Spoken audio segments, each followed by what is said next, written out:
handle the truth. Episode 5 and the start of Season 2. We're back.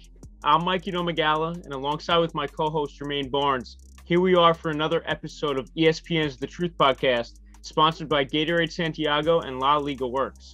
We have another great interview for you, this time with 10-year NBA veteran Ryan Hollins, who later became a primetime TV host and analyst on ESPN's First Take. Now, many of the NBA daytime TV shows are extremely controversial. High-profile analysts like Stephen A. Smith, Skip Bayless, Shannon Sharpe, Max Kellerman, Colin Cowherd, the list goes on and on. They take up the NBA world on a daily basis with their takes. Now, Jermaine, I already know you tune into these shows and frequently call out such people on social media for, say, going Hollywood and just saying things to say things. That being said, and before we bring in Ryan Hollins to The Truth, what have you been up to over the last couple of months? How's your basketball career going? And of course, what can you say about such TV shows and their analysts? Well, everything's good over here, man. I'm in Santiago as we speak. And as you said, special thanks out to Gatorade for supporting us and La Liga Works. Yeah, man, just right now, just training, preparing for the season. Still trying to keep these old bones moving. NBA season, man, I'm looking forward to it. I know we're going to dive into a couple of the team's off-season moves. I've been open to say that I think the Lakers have a historical team now. I think it'll be a pretty interesting season, but I think it'll finish off Nets versus Lakers. And what about those analysts, JB? Stephen A., Skip Bayless. Who's your favorite? We'll leave it at that. I'm a Skip Bayless guy. I like Skip Bayless. I respect Skip Bayless. I think he's very skilled in his field because he actually studied under the greats. Stephen A. Smith is the same. I can't say the same for a Colin or a Nick Wright, who I think is horrible. We got guys like Kendrick Perkins getting jobs when they have no business articulating the game. I'm not saying Kendrick Perkins doesn't know the game. I'm just saying a lot of these guys seem like hired hits. And I'll be the one that openly says it, that LeBron James hires these people to do his bidding. I mean, it's obvious. I mean, look at Draymond Green. Isn't he still an active player? Like, what are you doing? How do you hire your rival to now sing your praises? It's super obvious, but we live in a generation and culture where if they say it on TV, then it's law.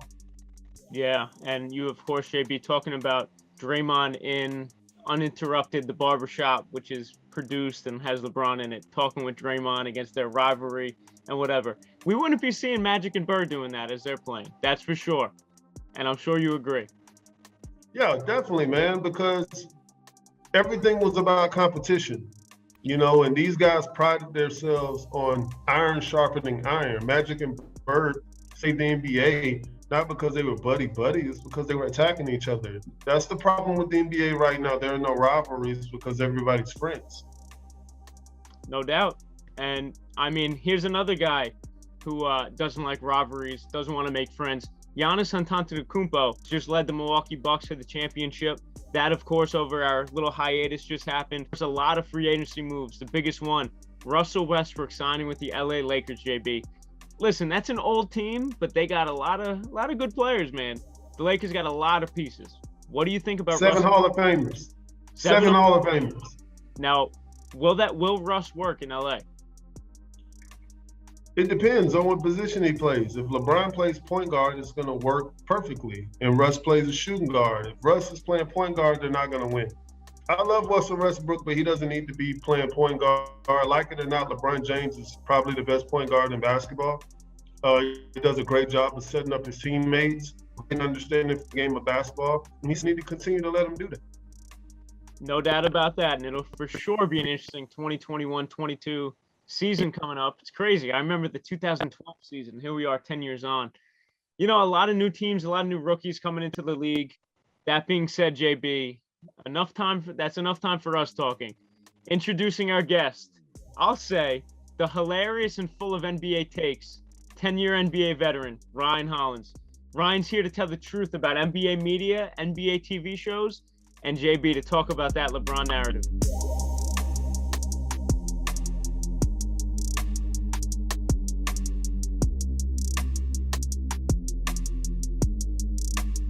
Ryan, we appreciate you coming on. Oh, what's up, brother? Thanks for having me, man. No problem. First off, Ryan, got to put you on the spot a little bit. Of course, I got to bring up your IG lives. You, Brendan Haywood, you recently had Shaquille O'Neal on your Instagram live. Now, you two faced off in the NBA plenty of times. On First Take, so 2 years ago on First Take, you told Shaq that LeBron is greater than MJ and Kobe, and also that the 16 Warriors would beat the 96 Bulls. I know Jermaine has something to say about that, but do you still feel the same way 2 years later? And also tell us how the IG Live went. Yeah, absolutely. Nothing changes from my opinions to that. Obviously saying that those guys couldn't walk in LeBron's shoes, a lot of people got all fired up. That was a part that's just putting some spice on it. But in all reality, LeBron James can score like Mike and Kobe. Those numbers are definitely comparable. I would say those two are the better scorers. But on the offensive end, LeBron can facilitate and get others inclined. So for me, and here's the trick in the GOAT debate, everybody has their own criteria of what they feel and why they make the GOAT. So for me, it's the highest peak.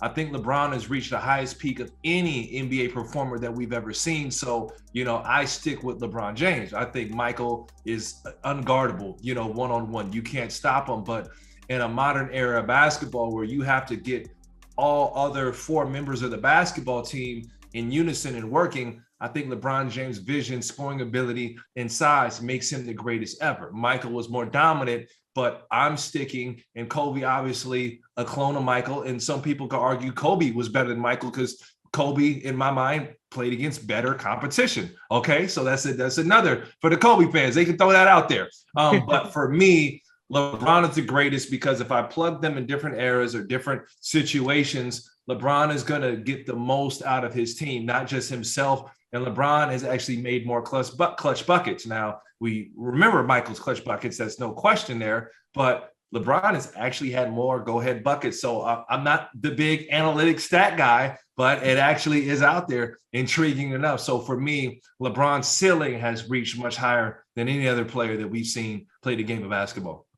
And also that the 72-10 versus that 73-9 Warriors. Still sticking with the Warriors?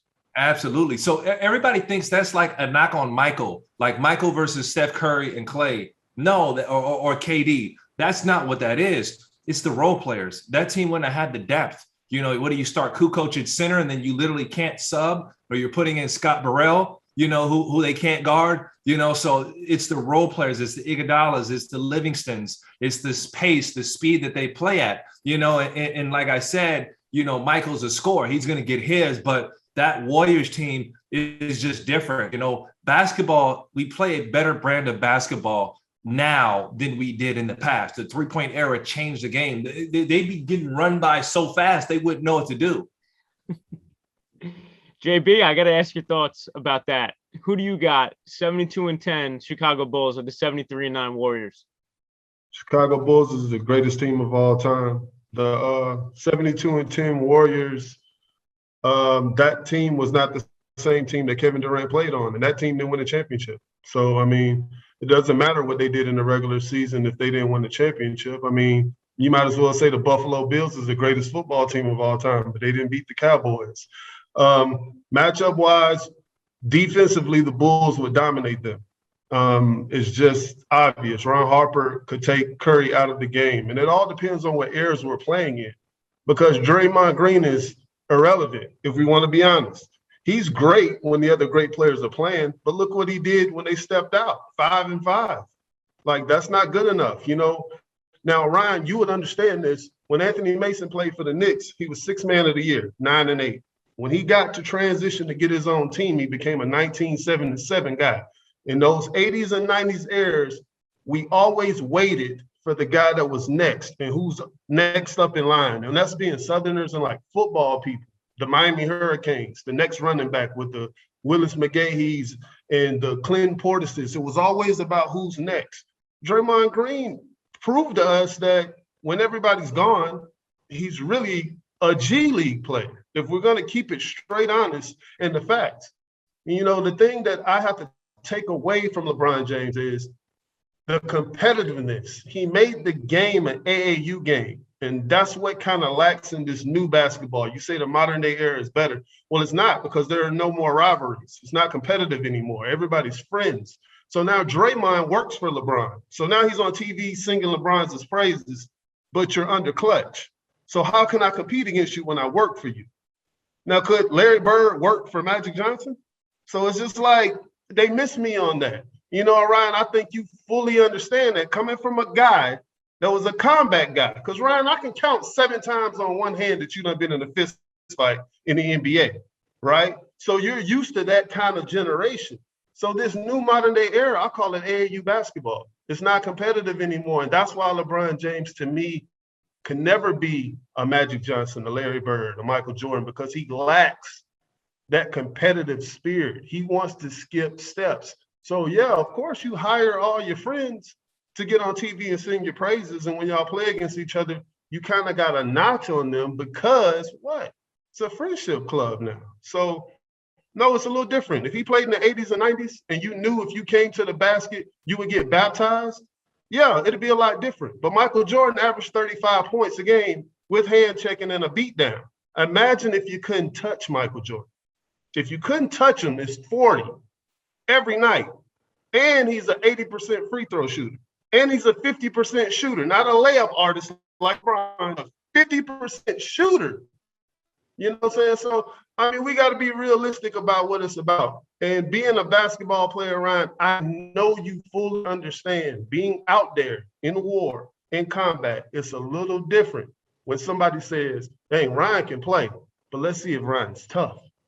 So when they test that envelope or they knock you upside your head, now all of a sudden the game changes a little bit. And that's what happened to LeBron when you enter those Dallas Mavericks series, those San Antonio Spurs series. But we seem to forget that those things happen. All we do is praise what he did well.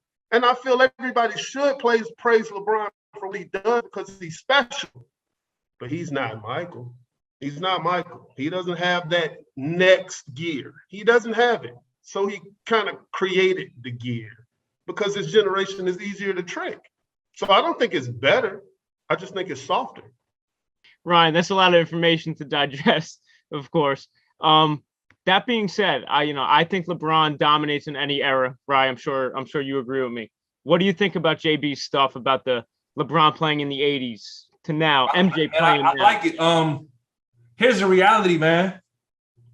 You're absolutely right. I'm cut from that cloth of physicality, getting knocked on your behind, and when I first played against LeBron, my first years in the league, the notion around the league was that LeBron was soft. And I ended up having the chance to spar with him in the Eastern Conference Finals. And our game plan was that knock LeBron on his butt. We're going to talk to him. Fourth quarter's going to come around. He's not going to show up. And that series and a couple of series maybe before or years before, I felt like he evolved into what I would call the greatest player of all time, because my biggest question was, is he mentally tough? Is he physical? We hit him. We ran into him. We did those things. So I was amongst the thinking that LeBron could not get over that edge. And mentally, at the time, we thought Dwayne Wade was the guy. Our game plan centered around fourth quarters, Dwayne Wade in mid pick and roll, putting the team on his back and making tough plays. And that wasn't successful. So I think by far, like I said, that's why I say Michael was the most dominant. Michael was always that guy from playing against his big brother in the backyard, in that Dean Smith system at North Carolina, as a rookie, putting up buckets. Just had the only knock on Michael was to learn the team game of passing and cutting and battling your teammates. So I think by far Michael was the more dominant, but I think LeBron James grew into that player. He groomed himself, and you got to take into account. So for me, I go, every situation was different. So am I going to blame LeBron James because he's not what I saw as greatness, that, Kobe Bryant was great? So I said, I don't want to knock him for that. LeBron has this weird knack. And bro, a lot of people as athletes don't have this. He can laugh and sing and dance, and then he can turn it on. See, Michael and Kobe always had that. They were always in 10th gear. Boom, boom, boom, boom. LeBron can go 2, 4, 5, 10. And that's why I said, man, do I not like this guy for the way he acts or for his game? what am I judging him on? So I felt like when I took off judging him for that, I feel like I had to give him his respect and his due, if that makes sense. So that's the biggest thing for me. But I was not a fan of the way that he conducted himself, the way he acted. And I think LeBron is more physical than we give him credit for. But he's a different type of guy. Like, I'm be physical when I need to be. But at the same time, if Dennis Rodman, let's say they're playing the Bulls, he playing in that era. Dennis Rodman comes and hits him, he's going to flail like he got shot by you know what I'm saying? We didn't play like that. But I'm like, am I knocking him, Jermaine, because of that? No, well said. Well said. I respect what you said, and everything you said is accurate. I think for me, being and by the way, I take the KD team. I take that KD team. With KD on the Warriors, definitely not the Mighty Mites. They knew that was if LeBron was healthy, that would have been LeBron's chip. I'm taking the KD. I agree. I'm like, now Pip got to guard KD, and somebody got to chase Klay Thompson. You know what I'm saying? They playing 3-on-2. No, I agree with that, and I think KD is special. I think the biggest thing with me, and like I was saying, being a basketball lover, I was a fan of LeBron James in his early career. The Detroit Pistons series is what did it for me. When the 20, that was huge, and it was against the Pistons. And then they try to make these excuses, but he hit all the tough shots. But I think once he hit the wall, and he lost to Orlando when Nike did the campaign with him and Kobe, and he couldn't get over the hump, and then he lost to Boston. I think he felt the pressure, and he wasn't man. Well, I can't say man enough. That's too far. But I think he couldn't do what Dirk had to do.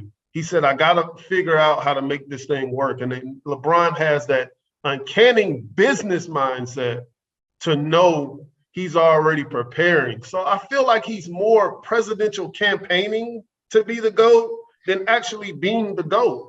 Well, because like I said, we skip a lot of steps. We act like the Mavs didn't happen. We act like the Spurs didn't happen. We act like the Warriors didn't happen. We act like the Olympics didn't happen. We act like he didn't put on a fake cast, Ryan. There was a lot of things where it's like, Mike don't do all that. That's I look at it like this.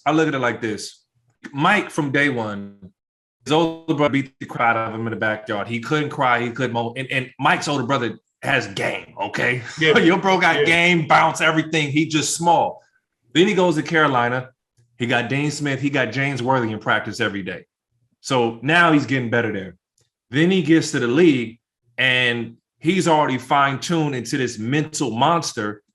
Phil Jackson comes along and tells him, hey, we know you can score. Let me teach you the passing, the cutting, the nuances. So Michael had this happy accident of perfect scenarios in which he could learn, in which all the nonsense wasn't there, or the extracurricular. Our generation would call it extracurricular, non-necessary skipping steps of greatness. LeBron James didn't have college, to my knowledge, didn't have a big brother showing him who could whoop on him every day. Right. You know what I'm saying? Right. And the first time he actually has someone that he could learn from, it was Dwayne Wade and Pat Riley.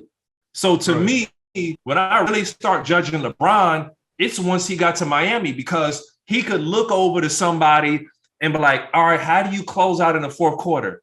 Okay, how do you do this? And it got to a point where Wade was like, LeBron, you have to do this now. Now, it was later in LeBron's career, but for me, he finally learned that. So now I'm judging him and saying, what is he doing from that point forward? So you're right, early with Miami, but it got to a point when he was in Miami where he ended up being the guy and he grew into it. But LeBron had to be groomed. And I always look at it like this. When I played in Sacramento, I could teach Boogie Cousins as a veteran how to get to, work hard in practice, come in early, I couldn't teach Boogie Cousins how to take that next step as a superstar. Right. When I played with Kevin Garnett taught me how to defend, how to make plays for guys that are 7'1", that are athletic, to deny the elbows, dare the back door, and then go, because you're so athletic, go take it away. He taught me how to do things that no one else could teach me. LeBron James didn't have anybody or have anyone to teach him about greatness until Dwayne Wade. So for me, like I said, I definitely give Michael that overall dominant edge, but I don't want to fault LeBron because he did not have anyone to learn from in those early years with the Cavaliers. everyone was kissing his butt. There was no one to really be like, hey, LeBron, you do it like this, this, and this, where Michael did have that. And Michael also is a killer, but Michael was taught that and groomed that way from day one for me.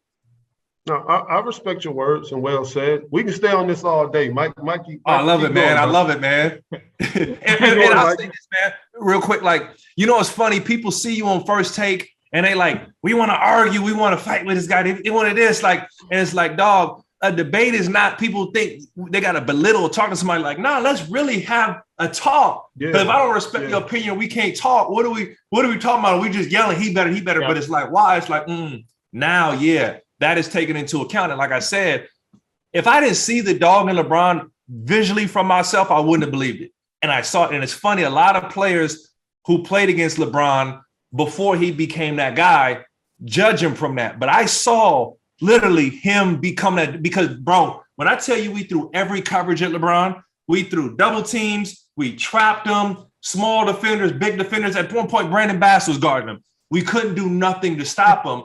And he made the plays over and over again. So that's why I'm like, I got to give the brother his respect. And then he continued to grow from there. That's all true, but I had to wait 8-9 years for that when Mike's already a killer. I don't want to wait for a killer when I already got a killer. Mike, let's not forget, Mike in college with the Olympics beat the NBA All-Stars. That's Zeke, Magic, and Bird. 8 in a row, and he was the leading scorer. So he was already dominating our legends. So I'm not waiting on Mike. Mike is it. That's all. Let me ask this. What's your excuse for Mike's early years when he was getting beat down? He was getting his numbers, but they were getting beat down. So, hey, and I think selfishly, we don't credit LeBron's passing. It's just, I think innately, without saying it, we're score. Who's the better scorer? But we don't ever credit the guy rebounds at a high level. The guy assists at a high level. Why is that not credited? Am I tripping? Yes, he's a great passer, phenomenal passer. He's not a good rebounder. This era doesn't triple double. You can't get a triple double without it, man. I mean, it's like this for me. The 80s and 90s were completely different from now because they plan action. So I'm going to make sure I get a triple-double. I'm already planning, okay, I know this play is going to set up my assist. Me and you both know this, man. Let's not play that game. Michael didn't play the game planning stats. Mike was an impact player. So I'm changing the game because I'm on the court. I'm not, I know I got 6 assists now, so I'm going to try. Man, we live in that generation. I've had teammates who are like, are you counting? I'm trying to win. I'm not. So you telling me Bron is out there counting, dog? I ain't counting, man. I need to do. Well, I don't think Bron's counting. Maybe Westbrook's counting. And maybe that. Guy, man. But I'll take a step in the direction of the modern LA Lakers, Ryan. Man, what an offseason. Totally revamped this team. Westbrook coming in, their biggest move. Is this one of the best teams ever? I don't think that this LA team will be one of the best teams ever because we have an incredible amount of talent, but these guys are past their primes. So can they play good basketball? Yeah, that's not in question. But you got a Nets team over there that could be arguably the most, that has the most prolific 3 scorers we've ever seen assembled on a team, and a coach that can actually have the respect to put it together where they're not playing hero ball. They're sharing and moving the basketball. But this Lakers team, they're going to have a different set of challenges. It'll be on the defensive end of the floor. It's going to be finding rotations. Who's that guy that's going to step up and lead? And, where will Westbrook play? A lot of people think Westbrook is wild. He's selfish. Russ is going to come out chilling and be like, hey, Bron, what do you need me to do before I take over? And watch, Bron is going to have to tell Russ, go. So I think this is a team that's going to have to find a way to fit together. I think they have the pieces. And you cannot sacrifice the element of playing hard. Like, we got to play hard before we play basketball. When I would coach my kids, I'm like, dude, we can't talk X's and O's until y'all play hard, until y'all sprint back on defense. Y'all all 5 in to rebound the basketball. You're cutting hard, physical to the lane. Now I can coach you, but this is going to be the challenge for the Lakers. getting going, getting out the blocks. And we saw the last season, Frank Vogel struggled with his rotations. As a coach, your job is to get the most out of your guys. And I felt for what he had, he did not get the most out of his guys. So I'm intrigued to see how this works with you got LeBron, AD, and Westbrook, and then you got a bunch of other really good guys. Where do these guys fit in the equation? Is Melo going to buy into coming off the bench? Who's going to be the defender? Are these going to be a group of guys that are switching all screens lazily, or are they going to switch with a purpose and get after you on the defensive end? So I have more questions and answers with the Lakers, but I feel more confident in them because I look around the league and there's no one that I love. Unless the Nets are healthy, just healthy, I don't love anybody in the league. Yeah, you got to look at Golden State too. But say you get a healthy Lakers team, because Ryan, that also has to do with a lot of it. I mean, they got 7 guys now with Rondo over 35 years old. That's unreal. Do you think Lakers will be a top 3 team in the NBA? Will they be champions? I know you said you don't know your pick totally, but is it likely? They'll be the best team in the league, and they'll be champions. And it all hinges on it. Remember, I said this, Anthony Davis's shoulders. Anthony Davis, this is his year in my mind to be angry, to be mad, and to have an MVP season. It's set up. You got 2 guys who love to pass the basketball. Yeah. Russell Westbrook loves the pass. LeBron loves the pass. You will see LeBron James in that championship run almost look at AD like, go, where you at? Boom, get on the basketball. So if he comes in healthy, motivated, has an MVP type season, which we thought he would have this last year if it wasn't for the injuries, that's going to prepare the Lakers over the top. And LeBron had been grooming AD for a very long time to step into this role. So how serious is he going to take, his training regimen post-practice, pre-practice, the nutrition part of it? Anthony Davis has to treat his body like it's 40 years old, dog, because that's how it's breaking down at his age, unfortunately. And we all have to learn that sometime. We'll get going into the NBA media part. Shaq said to you after that LeBron over MJ and Kobe take, whoever's paying him to say this stuff, I'll pay him double to stop it. Now, when people watch these shows, they kind of think about it. Like, are these guys paid? Which is obviously true. You guys are paid, but you're not getting extra money to do things, I don't think, and say things. But what is it like behind the scenes on a show like First Take? Did the producers really sit you guys down and really plan to say certain things? How did it used to work behind the scenes? So before the show, you would come in per se. Like, you knew me and Jermaine were on different sides of the MJ LeBron argument. So you kind of teed that up because I know you're like, hey, Jermaine has some great points. Ryan has some great points. I want to see these guys talk. So you'll say, what's the topic of the day? Are the Lakers going to be champions? And everybody might say, well, I don't know if they're going to be champions yet. Okay, boom, next subject. Are the Lakers being crowned too early? I think they are. And somebody else like Max or Stephen A. be like, I think they're not. And like, boom, perfect. We got a topic. Sign that up. Boom, that's the topic. Or like, hey, what's your level of concern with the Nets injuries? And somebody might mean, I'm not concerned at all. They're going to be fine. They're young. They're in shape. Somebody go, man, I'm highly concerned. Boom, topic. So even though we may have similar minds in which we actually agree a lot on, like me and Stephen A. would agree on a lot of subjects. We're on the same side of a lot of topics, but when it actually came down to doing a topic, you have to find something that you disagree on. So when Shaq came in to give you that, for instance, we had no idea what Shaq was going to say. It just ended up being, kind of, magic and gold when he came on. And it's funny, Shaq is an analyst, but he's a different type of analyst. He's more entertainer than analyst. So if you watch it, Shaquille never rebuttals me. He just throws out the entertainment line, me and Jermaine were going, hey, well, I think because he was dominant. Well, I think that, LeBron this. And he's like, well, LeBron didn't show up. And then he finally showed, we were, hey, this for this, tick for tack, right? Shaq is just putting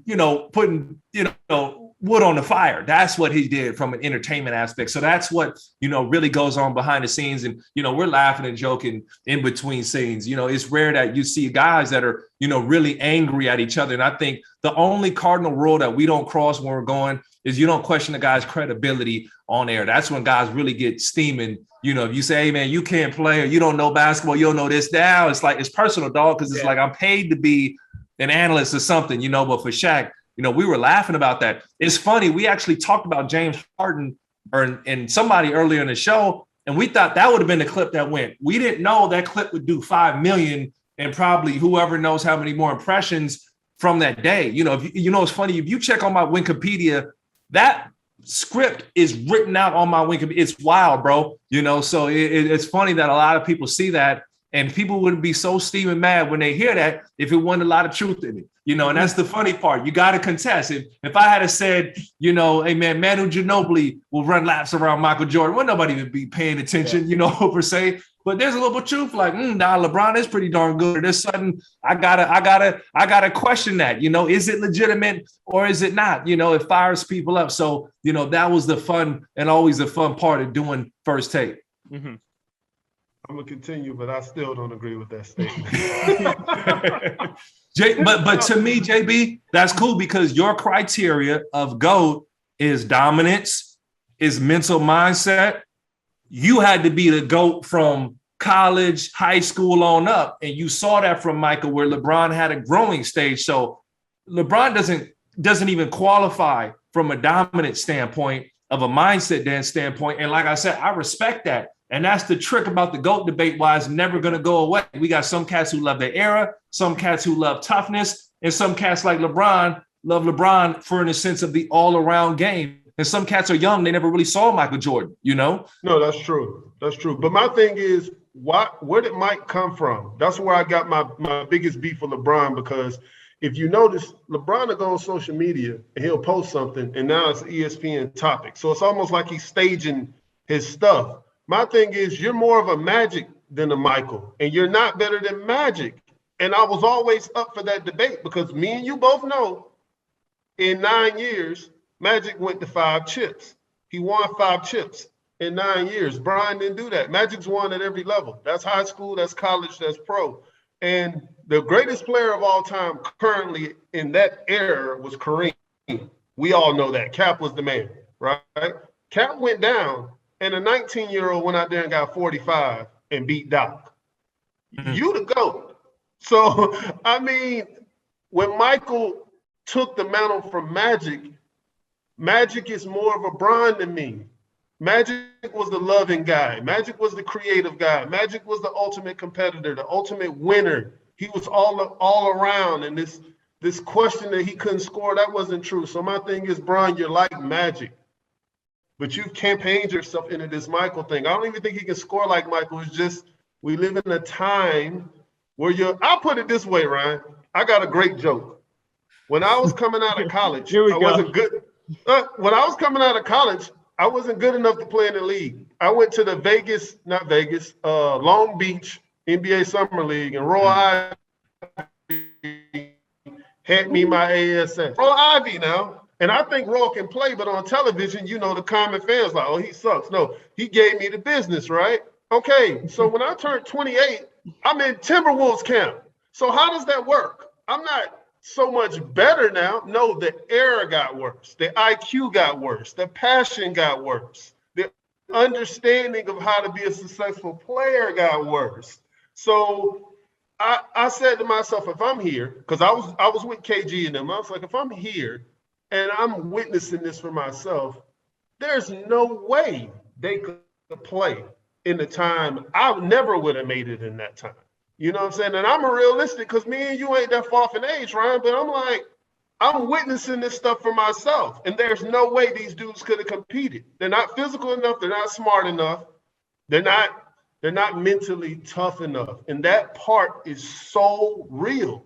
And people don't understand that. Yeah, it's easy to watch on TV. I told a guy, me and Mikey was laughing at his page. The guy told me the expectations of the league. And I'm like, son, I can talk trash to a Marine because I know all the codes on Call of Duty. But if I ain't never killed nobody, I can't talk to that guy. Interesting. And going back to all this, this GOAT debate is never ending as it is right now. Well, you're right. Hold on, Mikey, because I do want to ask Ryan something. Ryan, this is an honest question.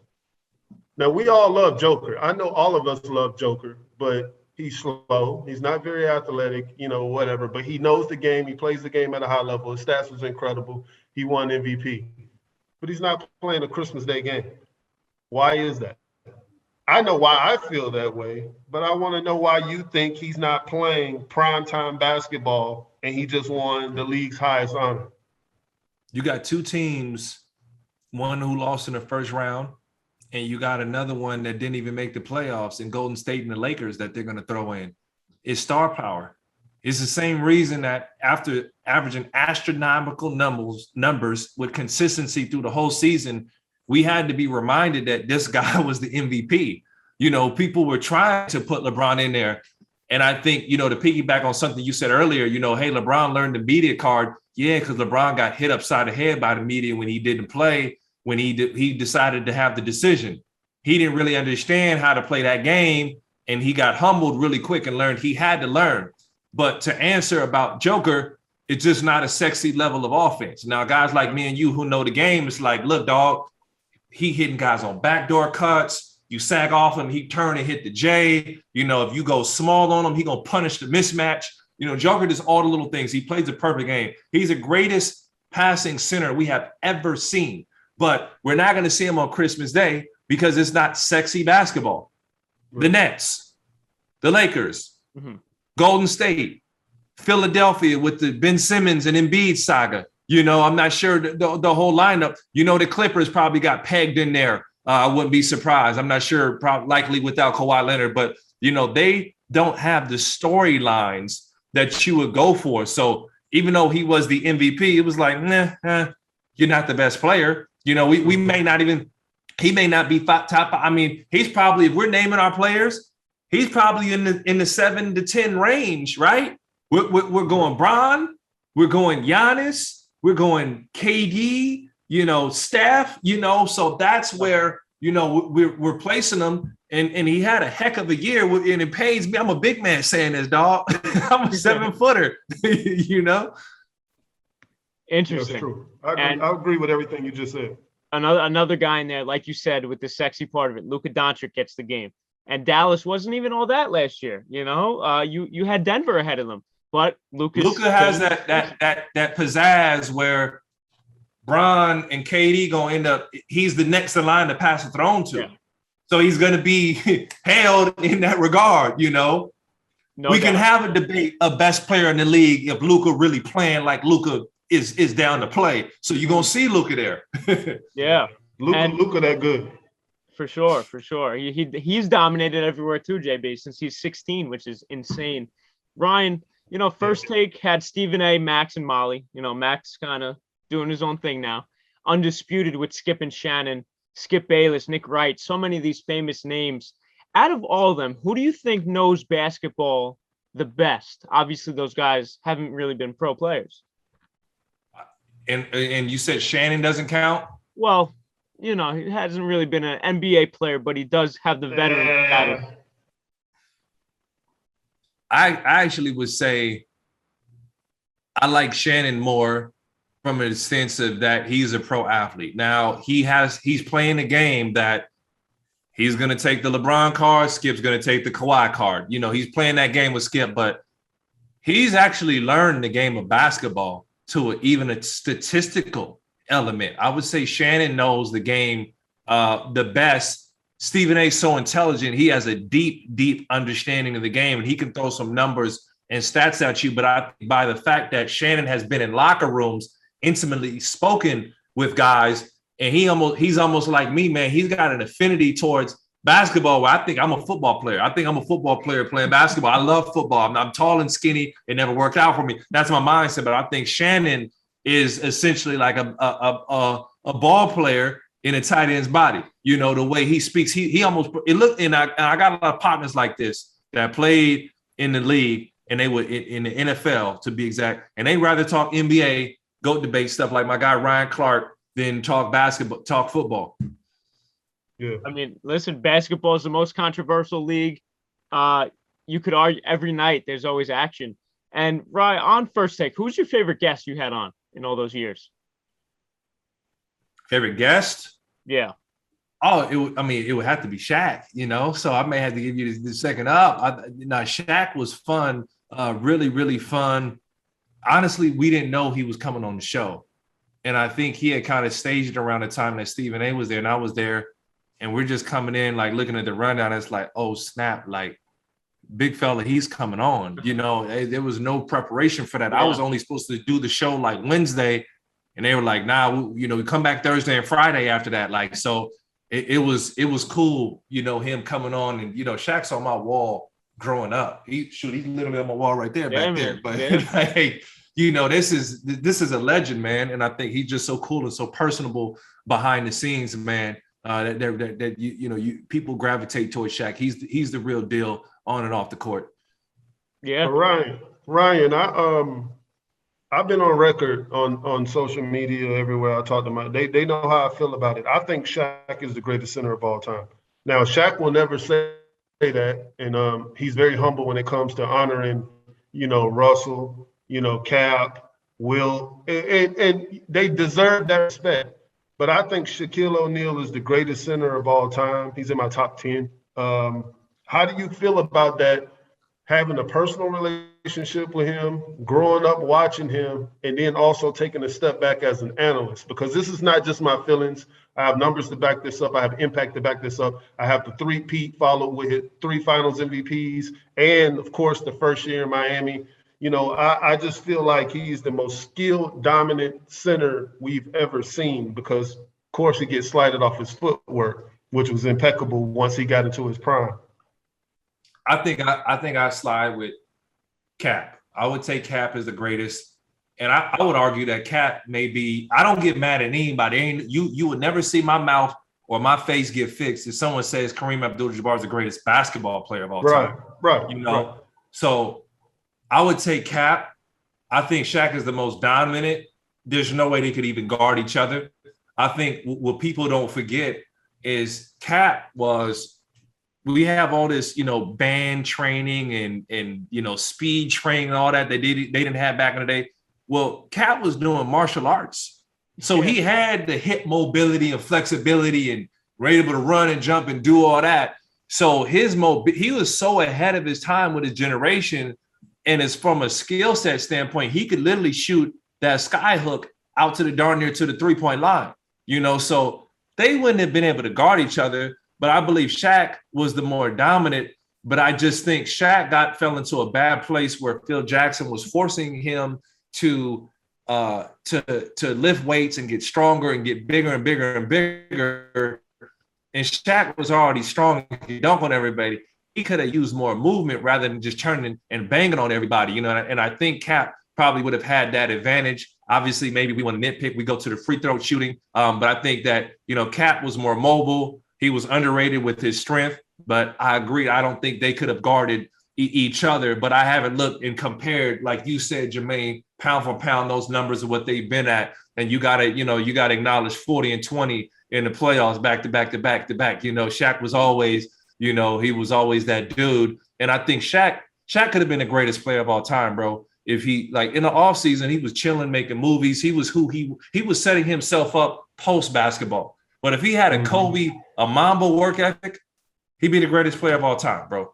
You know what I'm saying? But Shaq was so physically dominant that he didn't have to work as hard as others. You know what I'm saying? Yeah. He had to turn and dunk. And it's funny, real quick, I'll just throw this out. I see a lot of Ben Simmons and Shaq, where Ben Simmons just physically dominant. He's not working on his game the same way. He just gets in the weight room, lifts a little bit, plays some pickup, but he's not in the lab, bro. There's no way he's in the lab, because at the end of the day, Ben Simmons knows I'm 6'9", I'm fast, I'm jump high, I do all these little things, and you can't stop me, and it's like, when you're that talented, what is going to make you work like, Bean Bryant? What's going to make you work like Michael Jordan, work like those guys? So when you're at the peak of athleticism, what makes you have the peak of hunger as an athlete? I don't think Shaq had that, but I think that, Cap was closer to that, with his skill set. Amazing points. What's up, Jay? Mikey, he said something like real special right there when he was talking about Ben Simmons, because I know a lot about Ben, because a lot of my close friends was actually in Australia playing with him in his younger years. But I wanted to ask this, and this is a personal question, because me and Mikey touch on this a lot. Like, Ryan, you were a super high-level high jumper. Like, Mikey, dude's jumping like 6'11", like clearing, like in college. Like, he's competing. Like, this ain't just basketball. Like, he transitioned to a lot of sports. So with somebody that had that type of freakish athleticism at 7 feet, 7'1", with speed and all of that, you just said the same thing about Ben. I want to ask you that same question. With all those physical tools, because you were gifted athletically, you was freakish. How do you feel about your transition to the NBA? Did you feel like it was more political? Did you feel like you weren't ready? Do you feel like it was the situations you were in? Like, I really want to know that, because as I say, when I tell people to compare the way you looked physically on the floor with everybody else and matching with your combine skills, as far as, your step slide, your times, your vertical leap, your timing, like, it's a lot of things that people didn't see, but you were physically gifted. You was what we call it here, freak. So how does that not transition into you being a double-double guy? I think for myself, I didn't have a mentor that could teach me how to maximize or learn the NBA game. In college, my coach was teaching me to be a good college player, but not necessarily a good pro.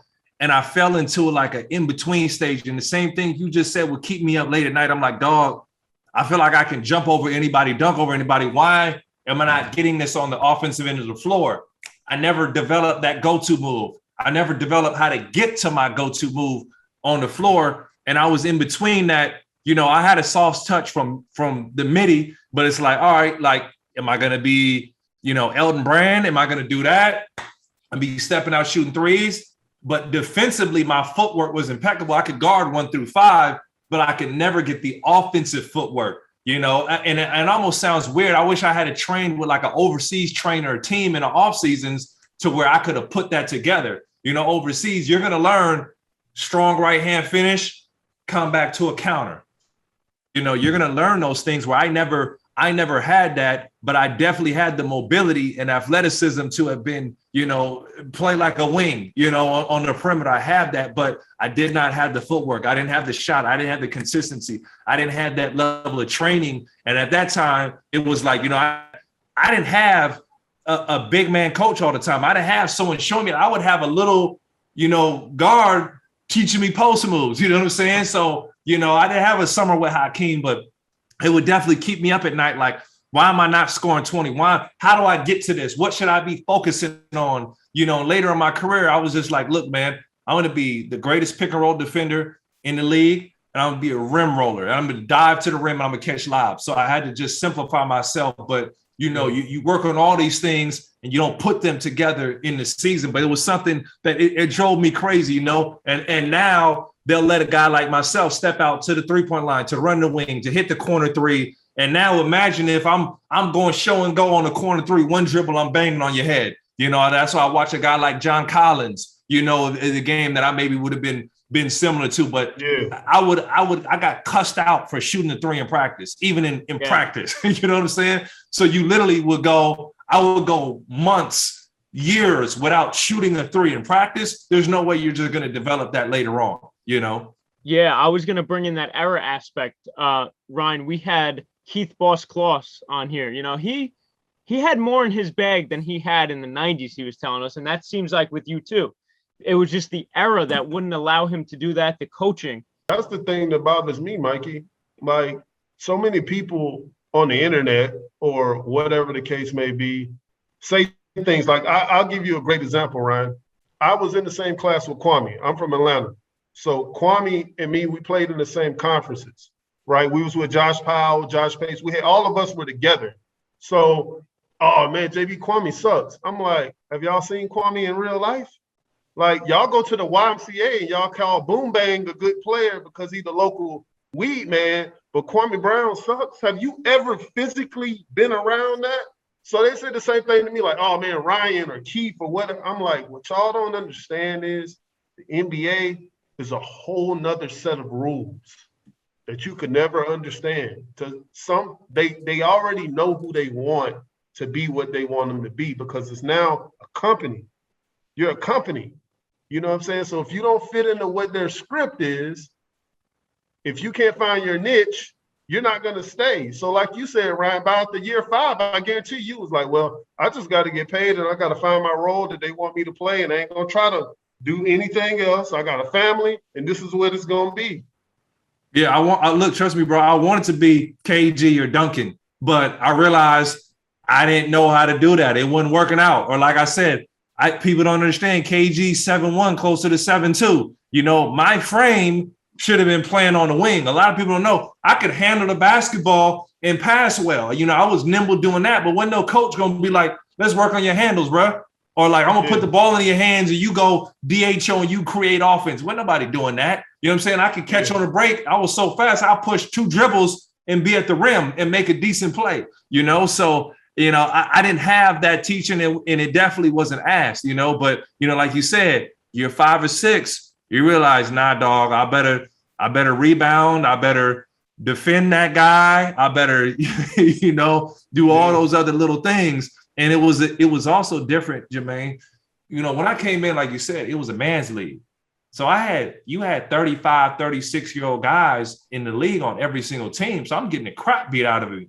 The development wasn't in young guys. It was kind of like, man, we don't really value you. You know, you had to really show your worth. Well, the young guys now, you're going to get a million different chances because they know the longevity in getting a valuable piece at 25 years old versus a piece at 32 years old. But my league that time valued a 32, 30-year-old rather than a 22-year-old.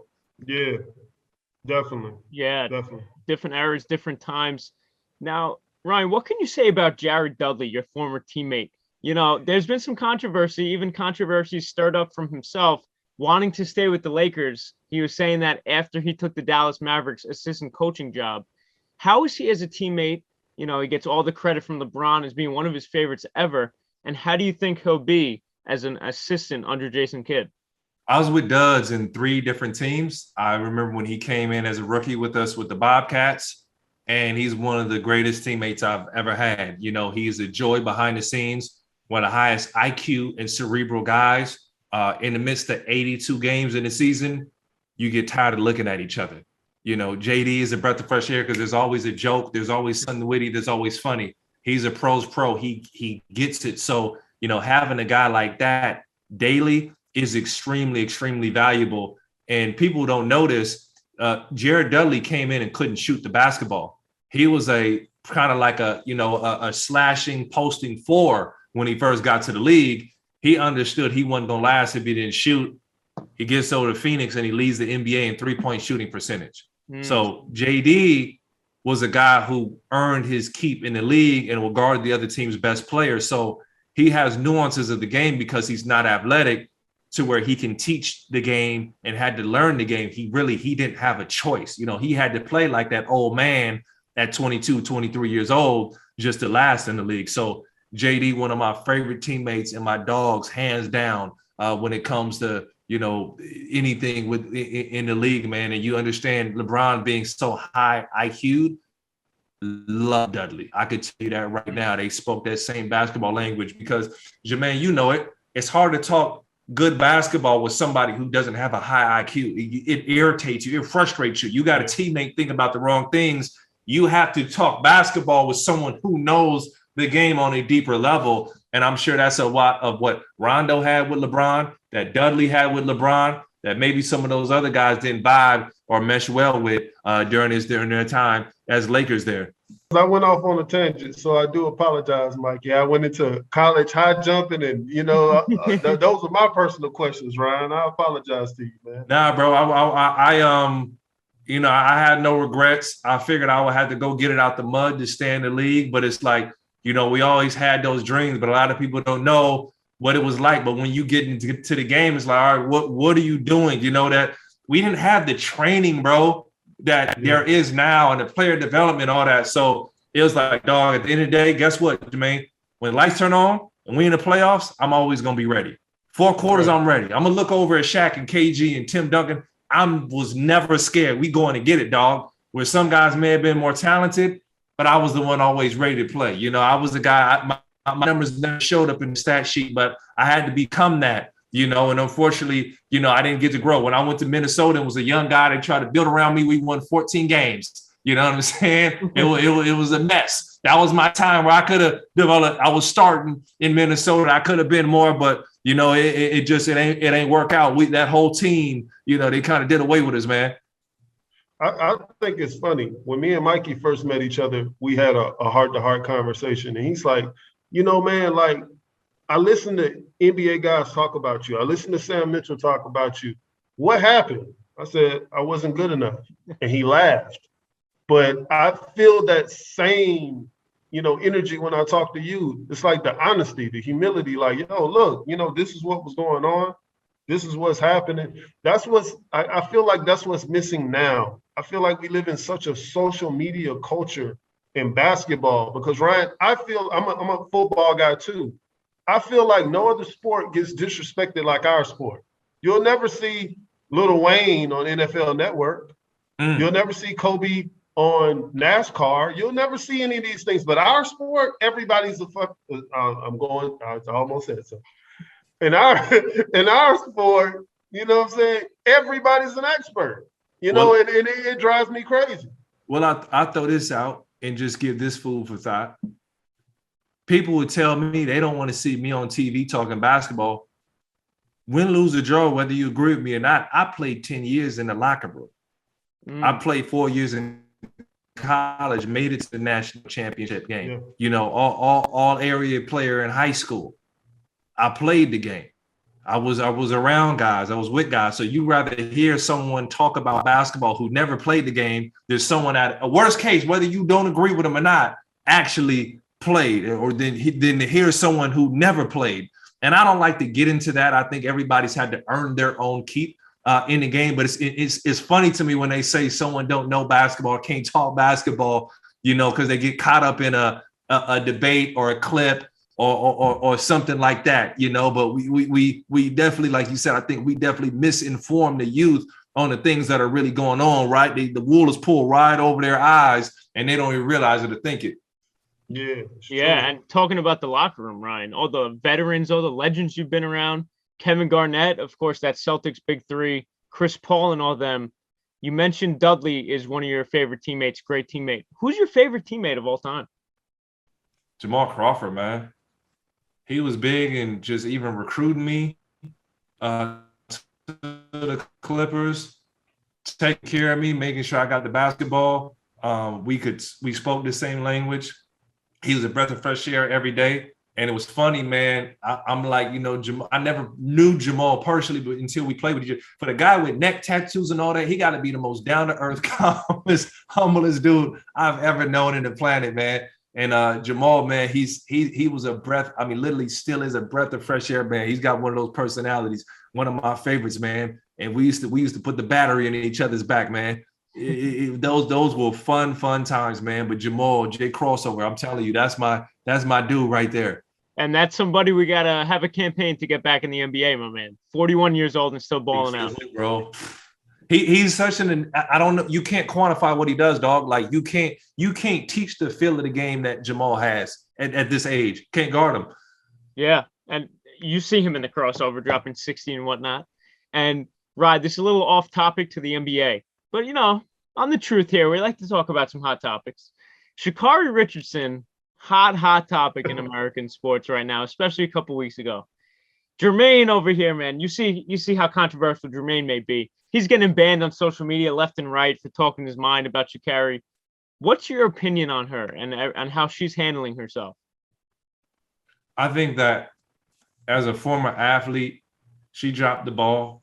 You can't smoke weed, you know. I understand that her mother passed, and my condolences. You know, my father passed, and I played the game the same day. My condolences, but I don't want to be quick to disrespect any of our ladies ever. But as a former athlete, you know, she dropped the ball, man. She had a once in a lifetime opportunity, you know, and the campaign got behind her to kind of show their worth, you know, at the Nike run, and she didn't perform. You know, I think maybe she got in her feelings, maybe things happened.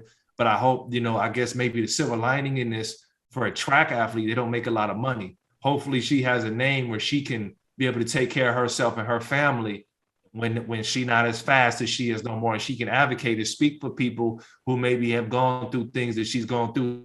So I think Shikari's efforts or her biggest impact may never be on the track. it may be off the track. And I think she's going to be one of the cool personalities. Now, you love to see that gold medal come along with it. She's going to have to wait a whole another 4 years to have just an opportunity, which is going to sting, bro. She picked up that blunt. She knew it. And JB, you know this. It's cats that pick up that blunt, that take the little drink or whatever before the test comes and don't get caught. She played with fire. She got caught. I don't know what it was. And she might have been her homegirl right next to her who was doing it. But she the one that got caught. And you risked so much in that. It was a silly move. And if those are the rules, those are the rules. What Jesus said, you pay Caesar's things back to Caesar. He didn't say paying back to me. He said you pay Caesar's things back to Caesar. So when it came to that running, you can't smoke weed, fam. Like you get, those are the rules. You knew those when you signed your FIBA or whatever document. And that's not a United States thing. That's a world rule.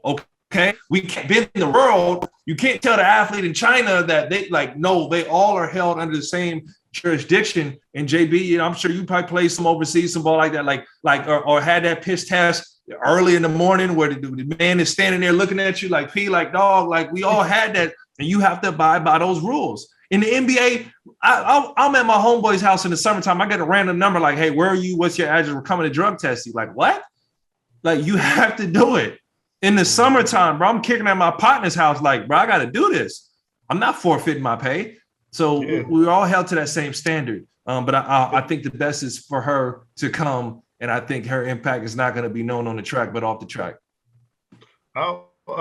It's funny you say that, Ryan, because me and Mikey had this conversation, and it's an internal joke because Instagram really did ban me for talking about her. But yeah, they really did, man. And the thing about it is I called it out a month before it happened. And the biggest thing to me is this, and you know, this is more of a me and you thing, Ryan, because Mikey has a lot of respect and he takes a step back. But I'm going to say this for the Black community. We entertain and glorify foolishness too much. We got Captain Jack, we got T.O., all them coming on TV saying, oh, ain't nothing wrong with smoking weed. Yes, it is. He'll tell you, just like I said, this is a global rule. This isn't a California rule or a USA rule. No, you knew the rules and you knew what you were doing. She needs mentors. She needs some Maya Moore in her life. She needs a camp around her saying, we don't do that. Ryan, you know this personally. You from Cali. Yo, I'm from Atlanta. The weed man, the dope boy gonna tell you, oh no, you're going to the Olympics. I'm not selling you nothing. What are you talking about? You have a future, don't be me. That was our generation. This new generation, they praise these kids for being stupid. And that's what's wrong with our people right now. And I can speak up and say that. I get hate mail for that, but I'm pro-Black, and I'm not ashamed to say that. I want to see my people do better. So if we drop the ball and we do something stupid, I'm speaking on it because we're supposed to know better. Because Ryan, when we were growing up, Jim Brown, Cap, Malcolm X, suit and tie, walk around like you respect yourself. Hey, just because you brought up in the projects don't mean you piss in your streets. Clean up your stuff. Not anymore. And I don't know what's wrong with us. You know what I'm saying? So I spoke on her, and I'm like, yo, you out here arguing and sassing your neck and all this stuff, saying you the sixth fastest woman in the game. When have you ever heard Ali said, I'm the sixth greatest fighter ever? Or LeBron said, I'm the sixth best player ever?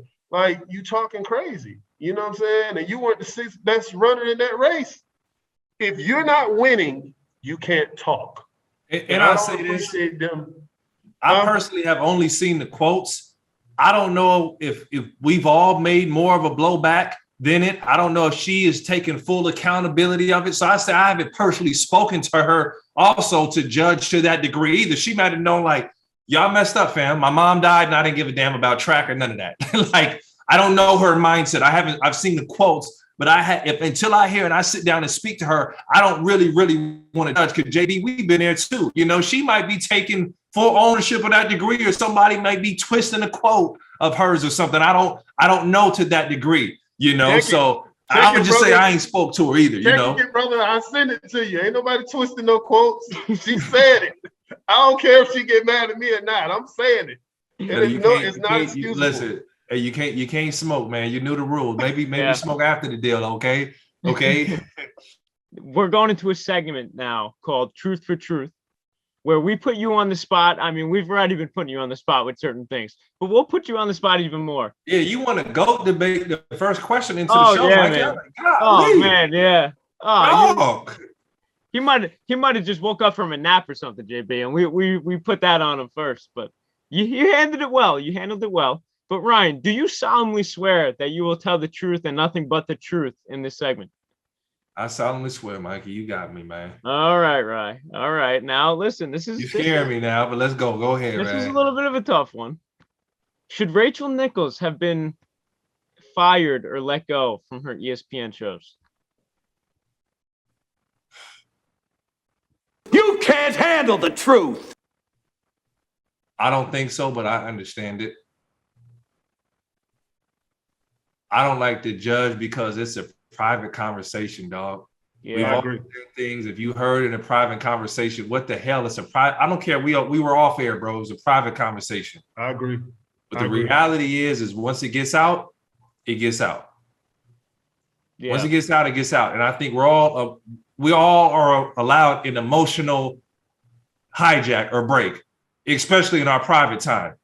Yeah. I'm pissed because they just told me I'm not doing the finals no more and Maria's doing it. Dudley, I'm losing jobs left, right. I ain't mad. And I'm trying to make sense of why I'm mad. I think seeing that she has an African-American fan base and works in the NBA, she should have been more sympathetic to what Black Lives Matter means, or if there was a movement that gave some preferential treatment to an African-American woman, which is a strong minority, she should have been the first advocate for that and maybe wasn't as thinking outside the box. But I understand it, but I don't agree with it because I it's just tough. That could be any of us, with a hot mic and someone's recording, and maybe she said worse. Maybe what she said wasn't as bad. I don't know specifically, but I don't like it, but I understand it. I agree. We got a little bit more of a GOAT debate here. Keep it tight. All right, Ryan, I know you can keep it tight. JB, no tangents here. We're running tight on time. Ryan, 3 reasons why LeBron is the GOAT. And JB, 3 reasons why LeBron isn't the GOAT. Only 3? 3 short ones. Ryan, you go first. He's hit a higher pinnacle than any other player we've ever seen play the game. He's a genetic freak that can score like Mike and pass like Magic. You heard me, JB. I said that. Roll your eyes if you must.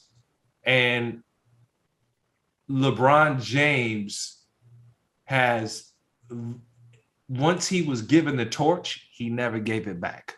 Once he really learned how, once he went to championship ring school, that was all he needed to see, man. When Pat Riley told him how to do that thing, man, that's all he needed to see, man. Once he went to Pat Riley College, that's all he needed to see, JB.